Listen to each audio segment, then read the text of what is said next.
A vida é uma sucessiva sucessão de sucessões que se sucedem sucessivamente, até suceder o sucesso.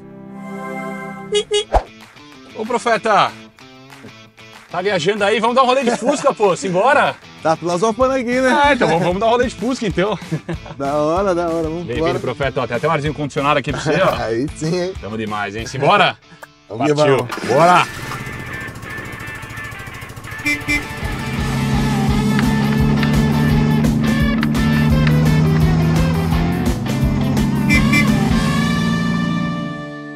Simplesmente no Fusca do Juvena com o Profeta. Hernanes, eu já te falei, mas fala de novo, cara. Você é um dos meus grandes ídolos do futebol no modo geral, sabia, cara? Não, porque eu sou São Paulino fanático, né? A galera sabe. E eu tenho como meu grande ídolo da vida é o Ceni. Opa, eu tenho como meu grande ídolo da vida é o Ceni. E depois tá logo você em sequência, cara. Porque eu vi você, eu criancinha, vi você ganhando no São Paulo e depois você voltou pra salvar o tricolor do rebaixamento também. Então Boa, você tá aí legal, com você. legal, boa. Pô, tá louco, que honra, cara. Nunca imaginei isso daqui na minha vida. Mas é um prazer imenso estar aqui com você, Profeta. Obrigado, viu? Tamo junto, prazer meu. Boa. Profeta, eu começo normalmente o papo com a galera falando sobre o começo, cara. Porque tem muita gente que vê o Profeta hoje. Aí pô, é elétrico aí? toda imagem, vida elétrica. Não é tão raiz assim, não. Tem até um ventiladorzinho aqui pra você. ó. Esse calor de sampa, né? Pô, Gosto. não, o Denil já tá avisando muito, com esse ventilador aí tudo. Mas tem muita gente que vê o Hernanes hoje e não sabe como o Hernanes começou a história. Como foi seu começo no futebol, cara? Cara, eu acho que muito parecido com a maior parte de 100% das crianças, 90% das crianças, que é ali a infância sempre com a bola, jogando com os amigos, na rua, Desde sempre. desde sempre, Legal. né? Então, assim, as primeiras lembranças que eu tenho são jogando bola, tipo, com 3, 4 anos, assim, né? Legal. As lembranças mais antigas era jogando no quintal de casa, na rua com os amigos, fazendo o golzinho, né? Lá em Recife a gente chama barrinha, lá em Pernambuco, barrinha. Uhum. Porque a barra pra gente é o gol, né? Então o golzinho de pedra, de chinelo. Então essa é a minha lembrança. Então começa daí com a maior parte dos garotos, né? Das crianças aqui do Brasil, né? Sim. Antigamente, que hoje talvez com os negócios das redes sociais, né? A galera tá jogando menos. É o que parece, né? Ah, mas muito. Eu Né? pego o exemplo do meu irmão, cara. Meu irmão, pô, sempre foi apaixonado por futebol, conheceu o computador, lascou, cara. Então você desde criancinha sempre jogou bola, sempre foi algo que você gostou. Sempre joguei bola. E aí sempre quando joguei você bola. percebeu que, putz, futebol ia virar um negócio sério na sua vida? Ah, eu percebi somente quando eu vim para São Paulo, né? Sim. Eu sou de Recife, Pernambuco, como eu falei. Nasci em Recife, mas criado ali no interior de Pernambuco. Aliança, Goiânia e também, Engenho São Lourenço. Mudei bastante Uhum. a minha infância. De 10 anos volto para Recife. 2001, 15 anos, eu vim para São Paulo. Então eu fui nessa fase aqui. Quando eu chego em São Paulo, já ali com 16 anos, que eu tô fazendo testes nos clubes. E que eu realmente me coloco um objetivo, né? Que queria ser um grande jogador. Sim, legal. Pô, É. demais. E você tem um negócio seu que tem muita gente que fala que você foi o melhor da história nisso, não sei se você já viu. Ah, Que é o chute, o passe, tudo com as duas pernas. Aham. Você sempre foi um cara, você é ambidestro, cara, você sempre foi. e, Sempre foi, desde molequinho, assim. Qual que é essa história, cara? Como que Isso. aconteceu? não, a história é que eu cresci destro, né? Eu sou destro. Meu pai, ele sempre, de criancinha, ele incentivava a chutar com a outra perna também, com a esquerda, né? Legal. Então, mas o que me diferenciou foi que eu tinha uma fixação pelos canhotos. Eu queria ser canhoto porque eu achava que os caras eram mais estilosos, os caras batiam na bola diferente, com um jeito diferente. E aquilo me encantava muito nos canhotos. Eu decidi ser canhoto com 12 anos, 11, 12 anos, assim, enfim. Nessa faixa etária aí, eu decidi ser canhoto e aí parei realmente de usar a perna direita e comecei a treinar a minha perna esquerda, aí treinar o drible e tal. Então, como tu falou, né, eu vejo muitos caras, assim, não muitos, alguns jogadores que conseguem até bater muito bem com as duas pernas, passar com as duas pernas, mas se for colocar todos os fundamentos de domínio com todas as partes do pé, né? Parte externa, parte interna, solo do pé e tal. Domínio, passe, trivela, de chapa, chute também, cruzamento e tal. Eu realmente acho que fui um dos melhores, assim, nos fundamentos, né? Sim, sim. E tem muita gente que fala, ah, pô, é um dom, é um dom. É. Então foi treino pra caramba, Foi cara. treino pra caramba, foi treino pra caramba. Como que era esse treino, assim? O que você fazia de diferente? Então, o que eu fazia diferente, né, que aqui que tá o segredo, né? Porque eu já vi muitas pessoas, muitos garotos até, né, falando, eu tentei, por causa de você, vendo você, eu tentei também virar assim, aprender e tal. Só que a diferença é que só você tentar não resolve. Só você usar uma semana não resolve. Só você usar de vez em quando não resolve.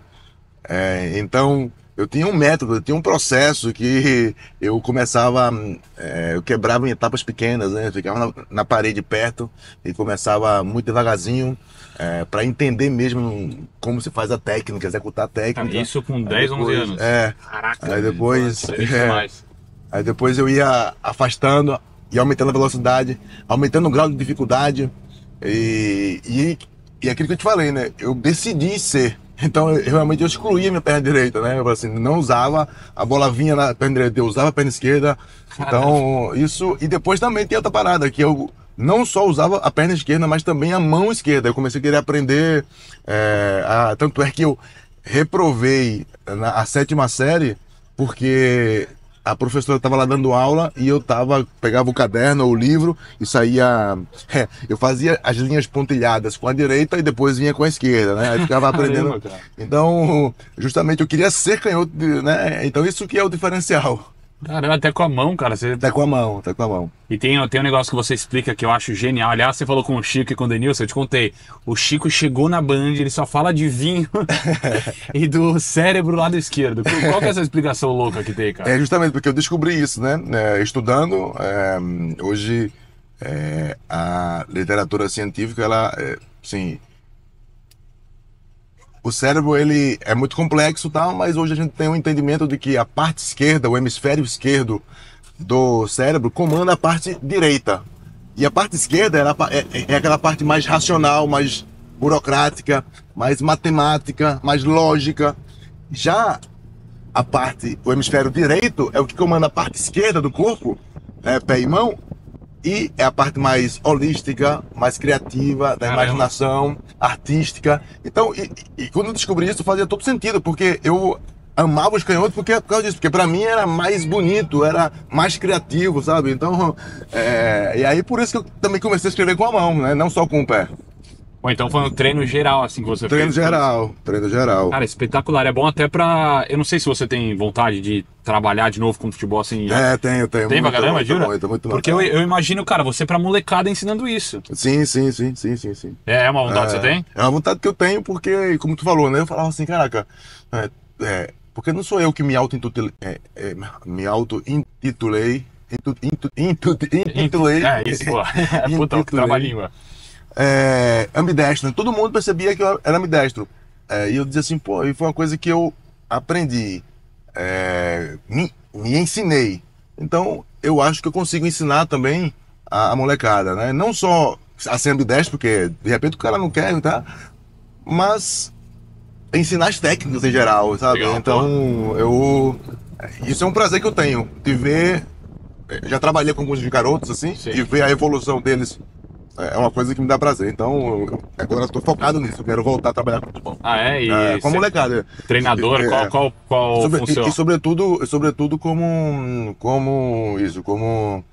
a molecada, com a garotada, né? Então, eu não sei ainda se, de repente... Na verdade, assim, eu queria ter o meu próprio centro. Legal pra caramba, e fazia, né, ali tipo de peneira para vir os moleques, e os moleques que eu evidenciasse que tinham uma certa qualidade. Aí separar também, né? Alguns garotos que tivessem qualidade para desenvolver o máximo do potencial, e os garotos que realmente querem jogar, porque o futebol é um esporte, e sobretudo hoje, como tu falou, né? A gente tem que incentivar não só o futebol, o esporte no modo geral tem que ser incentivado pra molecada, porque esse negócio de videogame, de mídias sociais, pô, tá fazendo a galera ficar sedentária. E o prazer que o esporte dá, tanto o futebol como o futebol, que eu gosto muito, o tênis, enfim, qualquer esporte, é muito bacana, tanto para a saúde como para o entretenimento da pessoa. Então acho que o esporte realmente tem que ser incentivado à prática. Legal demais. E aí com a criançada, a sua ideia seria ter seu sonho, seria ter esse centro de treinamento e revelando jogadores. Não necessariamente revelando jogadores, também, mas, como eu te falei, né? Porque depende, porque assim, eu gosto muito de respeitar a individualidade de cada um. Legal pra caramba. Entendeu? Então, eu observo o cara primeiro. Antes de falar qualquer coisa, eu sempre digo isso. Primeiro eu vou te observar fazendo. E aí, se eu enxergar que você pode ser ajustado a alguma coisa, eu vou te dar um toque. Aí eu vejo a tua abertura, se tu tá apto a querer saber, a aprender, a evoluir. Aí a gente vai. Eu sonho com... Tu sonha e eu... Pô, tu tem o potencial, então vamos trabalhar aqui, sabe? Então, isso é o sonho que eu tô tendo agora, de trabalhar com ele nessa área, assim. Legal. Tem espaço para uma criança de 22 anos? Tem. Quer dizer... Porque é um puta diferencial, né, Hernani? Você para pra pensar, cara, ambidestro hoje no futebol é cada vez mais raro. Tem o Neymar que chuta muito bem com as duas, o Cristiano Ronaldo. Mas é raro ver caras que, como você falou, tem todos os fundamentos pra chutar com as duas pernas, pra dominar, pra fazer tudo, né? Porque te dou 2 exemplos, assim, né, o Anthony, né, que agora tá no Betis, tá bem pra caramba. Feliz por ele, porque realmente é um moleque que eu vi crescer, chegou lá e eu já identifiquei que ele tinha muito talento. E eu comecei a dar o toque, falei assim, poxa, cara, tu é muito rápido, habilidoso. Se tu somente acrescentar uma coisa muito simples, que é conseguir ir pro fundo e dar um tapa pra dentro da área com a perna direita, ali tu já vai melhorar assim, o teu range, né? O teu leque de opções, e dificultar o marcador grandemente. Porque hoje eu vejo, né? Por exemplo, o gol de Yuri Alberto na final. Cara, o zagueiro, ele deu 2,50 de espaço pra direita, sabendo que o Yuri Alberto é sobretudo destro. Então, eu não entendo isso, né? O cara, quando vai jogar, o cara tem que ter um mínimo de conhecimento do adversário, porque se o cara ganha ali, como eu falei, 50 centavos, o cara já evita uma ocasião de gol. E ele fechou um pouquinho, o Yuri trouxe pra perna boa. Então, se o cara começa a usar as duas pernas, o marcador vai estudar, mas não vai saber na hora do jogo. Verdade, fica perdido, né? Fica perdido. E era algo que você falava pro Anthony no São Paulo? Falava pro Anthony. Eu falava, poxa, tenta aí, mas é o que eu falo também. Quando o cara, como eu falei, ele é muito rápido, muito habilidoso. Então, ele já está se sobressaindo, sem precisar aprender, sem precisar desenvolver uma nova habilidade, pra que ele vai aprender? Entende? Então, tem que ter, assim, tem que ser visionário pro cara não estar só satisfeito com o muito. Mas o cara tem que estar... Se o cara tem pouco, o cara quer muito. Se o cara tem muito, o cara quer o abundante, quer o máximo possível, né? Como o Cristiano. Ele é um exemplo disso, né? De quer buscar sempre o máximo possível. Cara, que visão espetacular, Profeta. Demais, cara. Mostra muito porque que você era um cara diferenciado em todos os aspectos, né, cara? Disso de sempre querer mais. Sim, é verdade. Não, Só que você tinha uma grande referência, um cara que era a sua referência máxima na posição. Boa. Não, assim... No começo, que é aí que eu falo também, né? Porque eu fui criando, eu sou muito metódico, né? Eu fui criando os meus métodos, né?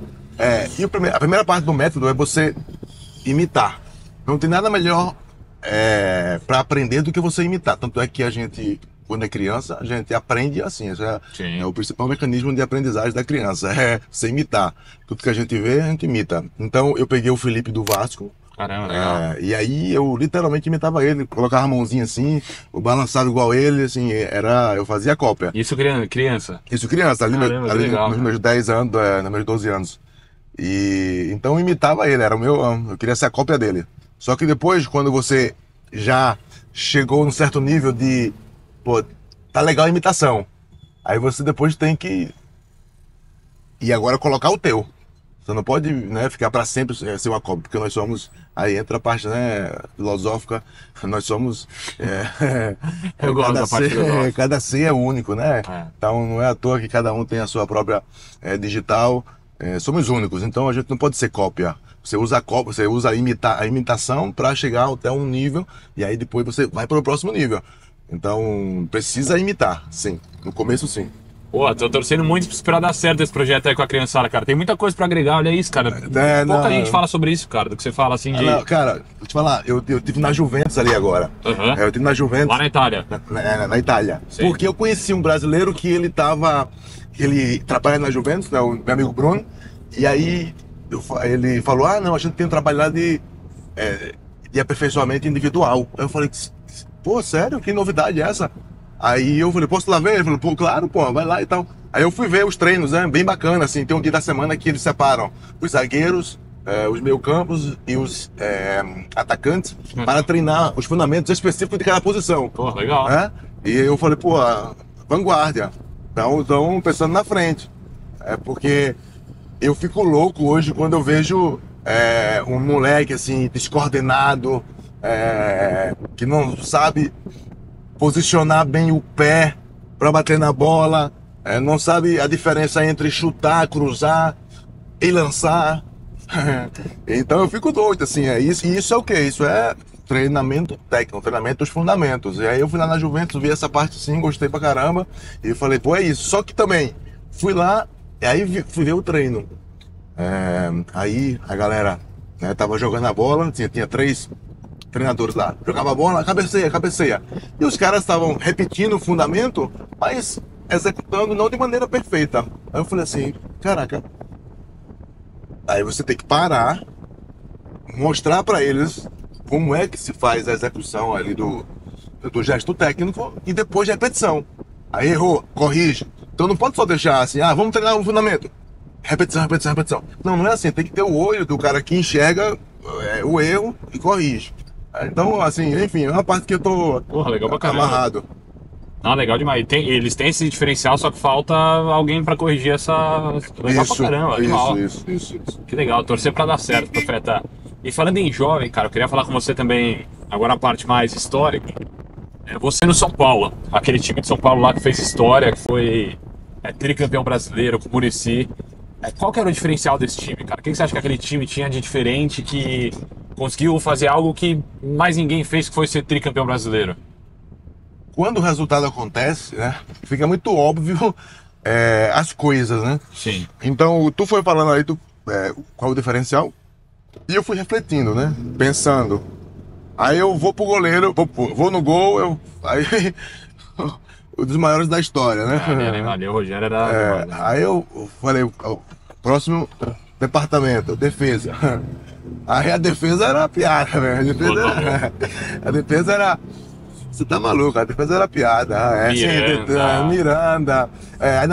Mas veio antes, né? Veio o Fabão, Lugano, aí o Ed Carlos. Aí depois aí chegou o Miranda. Porque é que tá, né? Quando você tá nesse fluxo, uma coisa vai chamando a outra, né? Você criou ali uma defesa muito sólida. Aí o próximo que vai vir, você fala, pô, não pode ser qualquer um, tem que ser um que esteja à altura. Então, quando tem referências fodidas, é mais fácil você agregar. Né? Então, foi assim, uma sequência de zagueiros que era absurda, né? Miranda, André Dias, aí veio o Breno, Alex Silva. O time era muito bom, né, cara? Tinha o Renan também ali. Renan. Nossa, era muito bom o time. Aí depois, a gente vai pro... Aí tinha o Cicinho, aí tinha o Júnior, aí depois o Jorge Wagner, aí depois o Souza que jogava também ali. Aí você... Aí o Richard, Josué Mineiro, assim, aí, na frente da Goberta, Luizio, assim, amoroso. Então, o Luizão que também, né, eu peguei ainda em 2005. Então, eu falo sempre, cara, que uma coisa que eu tendo tido a experiência no futebol e agora a experiência empreendendo em alguns setores, no final o que faz a diferença são as pessoas. São as pessoas. Não adianta você querer, filosofia da empresa, não sei o que da empresa. Tem que ter.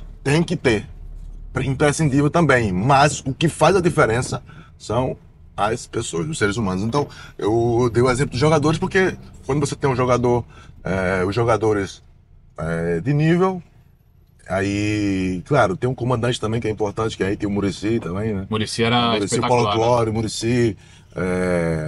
Então, esse é o diferencial, né? Eram pessoas do mais alto gabarito e a organização naquele momento também, a organização que eu falo, a instituição, né? Melhor dizendo. Tinha uma organização que era de outro mundo, né? Assim, era padrão primeiro mundo. O São Paulo era muito organizado. E isso é uma parte importante também, né? Porque a gestão das pessoas, não adianta também você ter pessoas muito qualificadas, depois tem uma instituição, um clube, uma empresa que não cuida dessa organização, da gestão dessas pessoas. Então, realmente, enfim, é um conjunto, é tudo perfeito, né? É legal, tá louco. E o ambiente era legal também. O ambiente é legal demais. Aí quando você ganha também fica fácil. Porra, aí naquela época tem os bichos. Putz, foi uma diferença de 10 anos, né? Até você voltar pro São Paulo. Quase 10 anos. Até voltar pro São Paulo. Você notou muita diferença, assim? Você acha que São Paulo errou? Parou no tempo em algumas coisas? Parou no tempo, aquilo eu tinha falado, né? Organização que era top, gestão top. Chego lá, irreconhecível. Esse nível, assim, era irreconhecível. Pra mim era. Obviamente que eu, como tu falou, né? Pra ser mais preciso, foram 7 anos.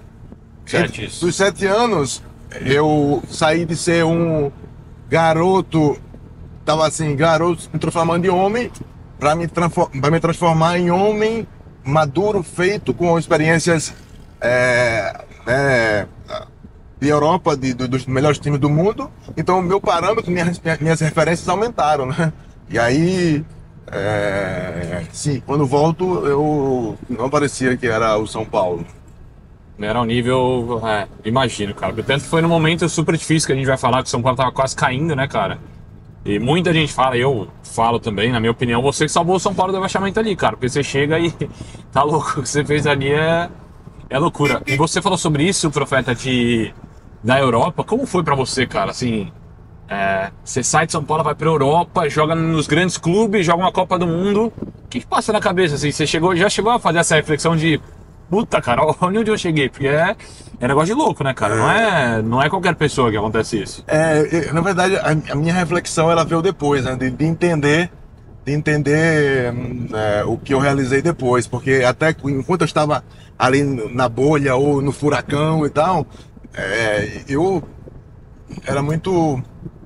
E aí até li, fazendo um link, né, eu li ontem, né, acho que foi um post no Insta, né, falando de um suposto mentor do Steve Jobs, desses cobrões aí do Silicon Valley, né? Sim. Falando que tinha somente um mantra, que era, se você não ficar, a palavra não era paranoico, mas era obcecado. Obcecado. Só tem uma situação para você ser esse cobrão, é a obsessão, não tem outra coisa. Pô, então, legal. Enquanto eu tava ali nessa bolha que eu falei, eu era isso, obcecado, né? Obcecado por querer melhorar, por ser melhor, por ganhar tudo o máximo possível, por ganhar Champions, queria ganhar a Copa do Mundo, assim, meus sonhos eram muito grandes, né? Então, e não só sonhar, mas era obcecado por conquistar essas coisas. Então, eu não me dava conta onde eu tinha chegado. Aí depois que você para, que você vai realizar e perceber, fala, caraca, animal, monstro, realmente, como tu falou, né? Porque tem muitos caras que eu admiro, que eram meus ídolos, mas jogaram só no Brasil. Não chegaram onde você chegou. Foi lá fora e não conseguiram. Tá, então eu chegar hoje em qualquer lugar da Itália, norte a sul, e ser reconhecido, tendo parado faz 7 anos de jogar lá, eu falo, isso me marca muito, né? Isso me marca muito. Gerações também, gerações. Eu contei com o Denilson, com o Chico, né? Eu fui em Nápoles outro dia e um vovozinho, cara, devo dar um abraço nele, assim, um beijo. Porra, que legal. Chegou assim e falou, não acredito, eu não era laziale, mas eu assisti o jogo da Lazio por causa de você e tal. Caraca, cara, aí eu falo assim, não tem preço isso aí, velho. Não tem tá preço. Não, e você fala da geração porque marcou geração no nível assim. Com certeza marcou a geração do meu pai, que tava ali no auge de São Paulo 2006, 2007, 2008. Minha geração, marcou porque foi o cara que... Você foi um cara que, do início ao fim da sua carreira, conseguiu marcar, né, Profeta? Isso é legal pra caramba. Verdade. Eu acho que eu tenho uma constância muito boa, né? Porra, tá louco. Uma constância muito boa. Até você falou eu dei risada aqui, porque você falou que você vai na Itália, você é reconhecida. Você postou um vídeo muito engraçado, seu indo no jogo todo disfarçado. Não. E mesmo assim a galera na rua... E eu te falar, cara, eu tava na torcida da Roma. Entendeu? Porque o jogo era Roma-Lazio e era assim, a maior parte do mando da Roma. Uhum. E eu entrei, né, pelo lado da Roma E a galera tava indo assim, pra mim foi bizarro, né? Que eu tava tentando realmente, porque principalmente isso, se fosse Lazio, eu queria me esconder, porque senão eu não ia conseguir entrar, todo mundo ia me parar. Se fosse Roma, eu falei assim, eu não quero ser reconhecido aqui. E aí eu tava indo no fluxo deles, né, passando, eles estavam andando também pra frente, e eu andando aqui, eu falei, pô, vai ser mais difícil alguém me reconhecer, porque ninguém tá olhando de frente pra mim, né? Mas mesmo assim, uma vez ou outra, as pessoas olhavam, me reconheciam, então, não, é absurdo, assim, é realmente gratificante, algo que eu agradeço a Deus, assim, ter conseguido, porque eu me lesionei pouco, se não tive lesões graves, né, que me afastaram, que me Não tinha polêmica que te atrapalhava, nada, né, cara? Isso é legal demais. E, Profeta, a gente volta um pouquinho só no tempo, fala de seleção brasileira também, que você foi um cara muito presente na seleção. E como foi aquela Copa de 14 pro Brasil? Assim, aqui no Brasil, você não tava no campo, né, quando teve aquele acontecimento lá do 7-1, mas como foi viver aquilo, assim, de dentro, assim, do elenco, do grupo? Cara, foi uma tragédia, né? É assim, como eu falo, tragédia esportiva, né? Porque tem tragédias aí na vida de enchentes, de furacões, terremotos, que as pessoas realmente perdem tudo, construíram, perdem a vida, né? Perdem entes queridos. Mas uma tragédia que eu falo é esportiva, né? Porque é como uma ponte que cai, porque a ponte ela é feita para durar, tem os cálculos matemáticos, os engenheiros, arquitetos, os caras fazem negócio e de repente aquele negócio cair é um erro, né? É um erro, não é para acontecer e pode machucar muita gente. Então foi isso, cara, assim, ainda não dá para entender, né? Porque tudo parecia estar caminhando muito bem, ter sido bem calculado. E realmente não dá para entender. Eu ali fora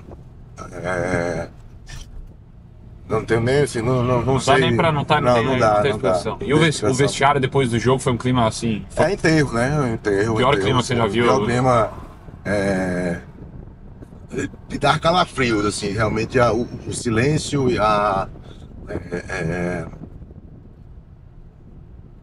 enfim, um silêncio assustador, né? De ouvir. Então realmente situação porque você vai literalmente do céu ao inferno, né? Porque a gente tava aqui no Brasil, tava lindo demais, assim, o clima, os jogos maravilhoso. E tava na semifinal da Copa do Mundo, né? Semifinal, tudo tava assim, tava tudo se construindo por uma situação bem legal, né? A gente foi literalmente, né? Do céu ao inferno. Falando então de coisa boa, você tem alguma história legal com o Ceni, com o Muricy pra falar? Alguma coisa assim que você lembra que, putz, cara, que te marcou muito? Cara, o Ceni me marcou muito, até porque desde o começo, quando eu fiz os primeiros jogos, ele já foi um cara, né? E aí você chega assim, moleque, né? 20 anos. Ver o Ceni ali.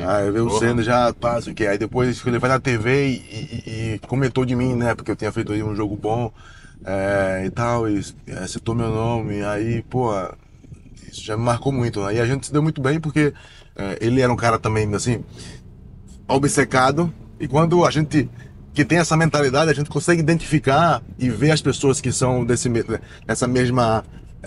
naipe, né? Agora assim, pô, eu acho que foi isso que ele viu em mim, né? Esse cara do mesmo naipe, a gente construiu essa. Não era uma amizade de comer fora e tal, mas dentro do trabalho a gente se deu muito bem. E teve momentos assim que a gente passou também difícil, que ele, por ter mais experiência, mais maturidade, me ajudava com alguma palavra e tal. E já o Muricy era engraçado, né? Porque o Muricy é aquele jeito espontâneo dele, ignorante e tal. Então, quando eu subi, ele me chamava de garoto, né? Ficava um pouco puto assim, né? Garoto, pô, não gostava muito. Aí errava um passe, ele, garoto, vai tomar. Muricy, Então, e depois isso é legal também, né? Porque você ser chamado de garoto, depois você conquistar o respeito do cara, legal, né? E, pô, é muito legal isso, essa reviravolta também. E chegando mais no final do nosso papo, Profeta, queria falar só sobre, cara, essa sua volta pro São Paulo, sobre sua vida hoje também. E é isso, cara. Queria primeiro que você falasse sobre a volta pro São Paulo, aquele momento ali que você resolve voltar. Qual foi a sensação ali? Você salvou o São Paulo do rebaixamento, cara. Qual foi a sensação de chegar nessa prateleira assim de Porra, salvei o meu time do rebaixamento. Como foi isso pra você? Cara, claro, a gente sabe que um trabalho, né, ele nunca é feito sozinho, né? Ninguém ganha sozinho, ninguém faz nada sozinho. Só que o líder, eu não entendia, por exemplo, quando eu assistia os filmes, alguns filmes de guerras, de impérios e tal, como o general voltava e era ovacionado, né? Eu falei assim, porra, mas e o soldado? Não, só o general que era lá, recebia uma coroa, recebia um título, general, pá. E aquilo, eu não entendia muito bem quando era assim, eu falo isso quando era criança, né? Só que quando você vem por uma guerra como essa, uma situação de vida ou morte como essa, de honra, que você tem que salvar a honra de um time, de uma instituição, você entra numa guerra, você compra a briga. Então, meu papel realmente de líder, de liderança, não é que eu fiz sozinho, né? Não, porque os caras realmente também tinha o Dorival também, que transmitia uma grande tranquilidade, sempre muito lúcido. Vai, galera. Então, é isso, né? A galera coloca na minha conta porque eu tive um papel de liderança muito importante. Mas né? você foi pica, né? Não, Você tem noção disso, não, você sabe. Não, né? sim. Tá. Sim. Não, eu realmente, assim, pra mim foi o auge da minha carreira como jogador, como líder. Eu tava pronto em todo sentido. Não sentia a pressão, a gente tava vivendo um momento difícil pra caramba. Você tava tranquilo. E eu tava tranquilo, porque realmente eu tava muito preparado para aquele momento, né? Muito preparado, assim. Então, eu falo, na minha carreira normal, né? Ser humano, eu já tremi antes de jogos, quando eu era moleque, quando ia ver algumas estreias, já tive medo, preocupações, mas naquele momento, com a maturidade que eu tava, eu, assim... Não sentia a pressão. Não sentia a pressão. Porra, isso é legal demais, cara, porque você tava num time que nitidamente o time tava sentindo a pressão, né, cara? Porra, aí chega um cara como você pra... É justamente isso que também faz a diferença, você vê. Também arrepia aqui, isso aqui, ó. Caraca, ó. Mostrei pra galera. Porra, que legal, cara. De lembrar isso, né? De que isso que faz. Porque esse é o líder. O líder não é aquele que fala, entendeu? O líder é aquele que demonstra e faz as pessoas perceberem e sentirem. Então, quando o grupo sente isso, que, pô, esse cara aqui, eu posso tocar nele. Quando apertar, eu posso tocar nele, que ele vai ter a solução, ele vai estar. Então, é isso que faz com que os outros também comecem a performar melhor. Você falou num ponto interessante. Os caras viam, né? Pô, que você tava lá tranquilo e ajudava os caras. Até os jovens estavam no time. Pô, o Hernani está tranquilo, eu vou ficar tranquilo também, né? E aí nos treinos também, assim, até é isso, né? Porque quando você vê um cara indo muito bem, a gente fazendo muita coisa nos jogos, é porque nos treinos... Então nos treinos eu tava destruindo os treinos também. Eu fazia 8, 9 gols, um negócio assim. Eu lembro daquele gol de falta contra o Cruzeiro, cara. Ali foi, meu Deus do céu, cara. Ali foi, acho que foi um dos gols que eu mais comemorei na vida, cara. Não, aquele jogo e aquela virada contra o Botafogo também, que ali foi uma loucura, sim, né? Sim. Aquela foi legal, né? Aquele jogo do Cruzeiro ali, pra mim, é um dos mais especiais. Jura? Era dia dos pais, das mães. Dia dos pais, um Morumbi lotadíssimo. Nossa, tava. A gente, caraca, velho. 2-1-0, 1-0, aquele golaço de falta, depois aí os caras viraram. Aí você fez mais um. Isso, aí depois teve... Bateu o cruzamento, a Bruna fez o gol e depois teve um pênalti, né? E aí, e aquele pênalti mostra o que eu tava falando, que eu não tava sentindo pressão nenhuma, porque hoje quando eu olho eu falo assim, caraca, se eu erro esse pênalti, velho, eu fiquei pensando nisso, né? Se eu erro esse pênalti, o negócio azedaria muito, né? E eu bato o pênalti com muita tranquilidade, assim, sem sentir pressão nenhuma, sem saber do que ia acontecer depois ou antes, assim, eu tava realmente presente, competente, muito ali, então, é isso, tranquilo. Legal demais. E o Profeta hoje, cara? Além da questão do futebol, você é um cara que gosta muito de vinho também, não é? Foi um projeto que nasceu aí, assim, meio que por acaso, né? Porque não é que eu queria comprar uma vinícola, me apaixonei, me encantei lá com a região dos vinhos, queria uma casa com um terreno, né? Falei assim, pra passar aqui as férias, o feriado, o final de semana. E aí, de repente, quando eu chego, já tinha as parreiras que já funcionavam, produziam o vinho. Eu falei assim, vou fazer o vinho. Aí depois eu percebi que é uma região muito turística, tinha muito turismo ali do norte da Europa, norueguês, suecos, suíços. Aí eu falei, eu vou criar isso aqui. Aí criei um espaço com restaurante, né, com um pequeno resort. Então, enfim, meu mundo assim do mundo dos restaurantes é uma coisa que eu gostava bastante. Na Europa tem muito isso, né? Assim, muitos lugarzinhos pequenos, afastados, que os caras fazem uma comida muito boa, Pô, tá capricham, vinhos muito bons. Então esse era meu hobby e eu decidi criar essa experiência também, proporcionar, né? Pô, legal. Então, quando for pra Itália, já sei que é. Com certeza, cada do profeta. Bom demais. Profeta, pra fechar, uma dica pra galera da minha geração, cara. O que você fala assim pra molecada? Se você fosse dar um conselho, uma profecia pra galera da Boa, minha boa. geração. Não, eu acho que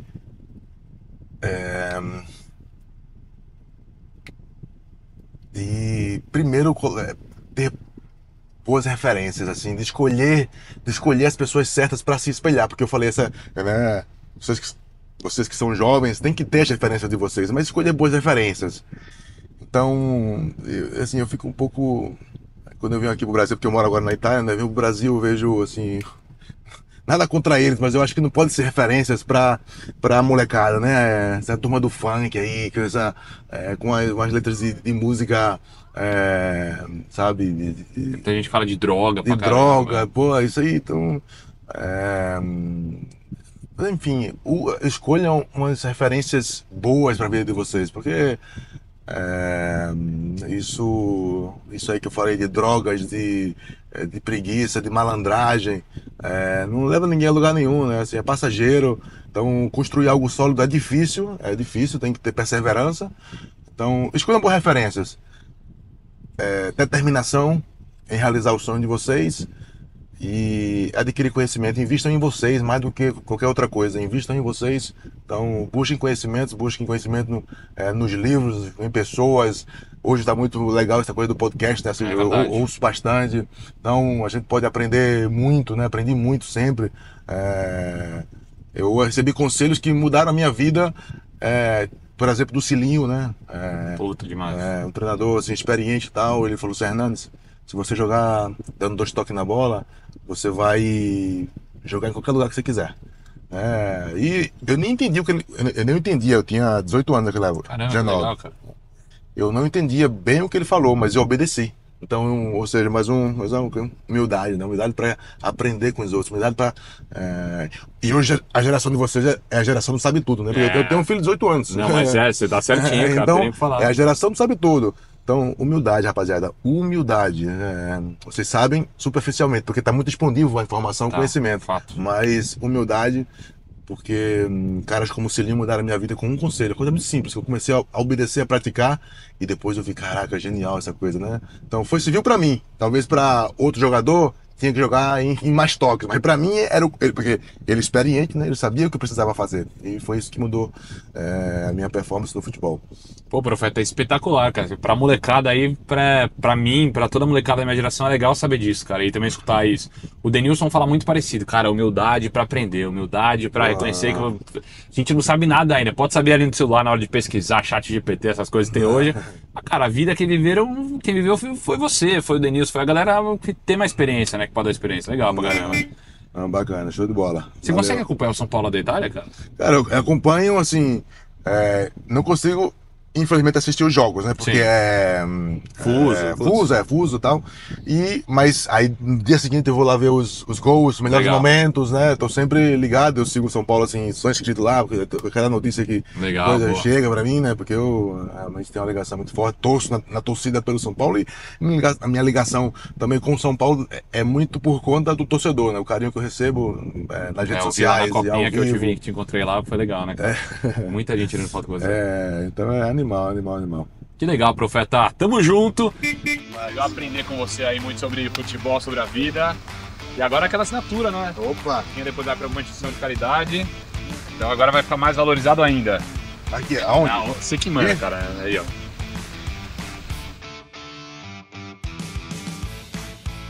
Legal esse negócio. E esse foi o No Fusca do Juvena, o Profeta, o Hernandes. Tamo junto.